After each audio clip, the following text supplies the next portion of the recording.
నమస్తే అండి, నేను మీ భవాని. ఈ రోజు మన వీడియోలో అరిటాకులో భోజనం చేస్తే మనకి మంచి జరుగుతుందా చెడు జరుగుతుందా అనే దానిపైన నాకు తెలిసిన కొన్ని విషయాలు మీతో పాటు షేర్ చేసుకోవడానికి ఈ వీడియో చేస్తున్నానండి.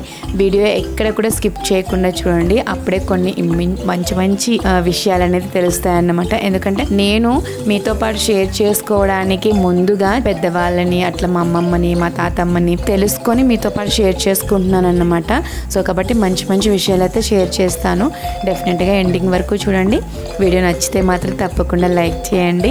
అండ్ కొత్తగా ఛానల్ చూసేవాళ్ళు సబ్స్క్రైబ్ చేసి నన్ను సపోర్ట్ చేయండి. అయితే అరిటాకులో భోజనం చేయడం అనేది మనకి ఎప్పటి నుంచో తెలుగు అండ్ ఇండియాలోనే చాలా ప్లేసుల్లో ఒక సాంప్రదాయంగా ఉందండి. అయితే దీనివల్ల అరిటాకులో భోజనం చేయడం వల్ల బోల్డ్ ప్రయోజనాలు అనేవి ఉన్నాయి. అవేంటో మనం ఒక్కొక్కటి తెలుసుకుందాము. యాక్చువల్గా మన దేశంలో పూర్వకాలం నుంచి కూడా అరిటాకుల్లో భోజనం చేయడం అనేది చాలా సాంప్రదాయంగా ఉండేదన్నమాట.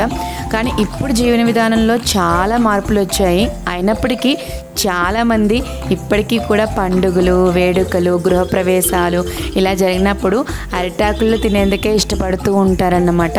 అయితే అరిటాకులో భోజనం చేయడం వల్ల ఏదో ఒక రకమైన తృప్తిగా, ఆనందంగా ఉంటుందండి. నిజానికి దీనిలో భోజనం చేయడం వల్ల లాభాలు ఎన్నో ఉన్నాయి. మామూలుగా అయితే అరిటాకులో సహజంగా మంచి సువాసన ఉంటుందండి. నాకైతే ఆ ఫ్లేవర్ చాలా ఇష్టం అన్నమాట.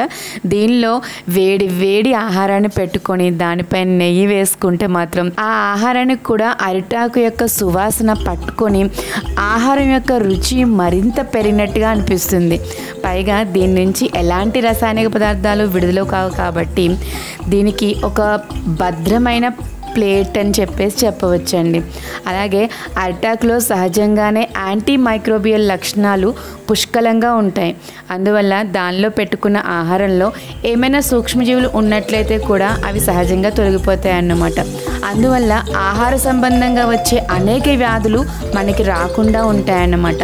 అలాగే అరిటాకుల్లో మనకి polyphenols, vitamin A, vitamin C చాలా పోషకాలు ఉంటాయన్నమాట. అవి మన అన్నంతో పాటు పెట్టుకొని తిన్నప్పుడు ఆహారం వల్ల వచ్చే పోషకాలే కాకుండా ఈ అరిటాకులో తినడం వల్ల మరిన్ని ఎక్కువ పోషకాలు మన శరీరంలోకి వెళ్తాయన్నమాట.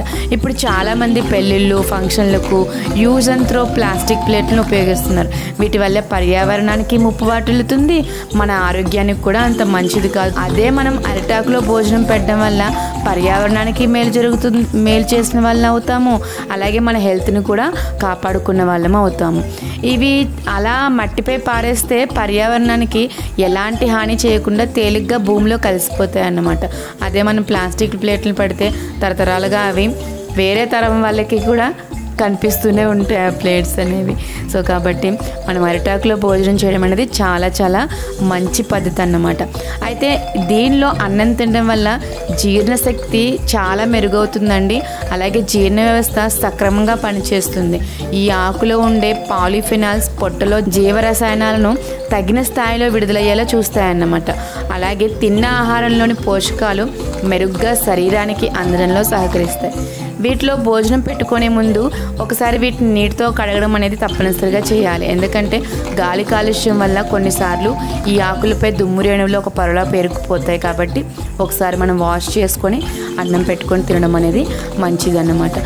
నీటితో కడుక్కుంటే చాలు, ఆకు శుభ్రమవుతుంది, భోజనం రుచి పెరుగుతుంది, తిన్నాక మనకు చాలా తృప్తిగా ఉంటుంది. అరిటాకులు మన ఇంటి పెరట్లో పెంచుకొని చక్కగా 4 అరిటాకులు నలుగురికి మనం పెట్టి మనం తింటే మన ఆరోగ్యాన్ని కాపాడుకున్న వాళ్ళమే అవుతాం కదా. సో ఈ వీడియో మీ అందరికీ కూడా నచ్చిందని అనుకుంటున్నాను. నచ్చితే మాత్రం తప్పకుండా లైక్ చేయండి, షేర్ చేయండి అండ్ సబ్స్క్రైబ్ చేయండి. Thank you.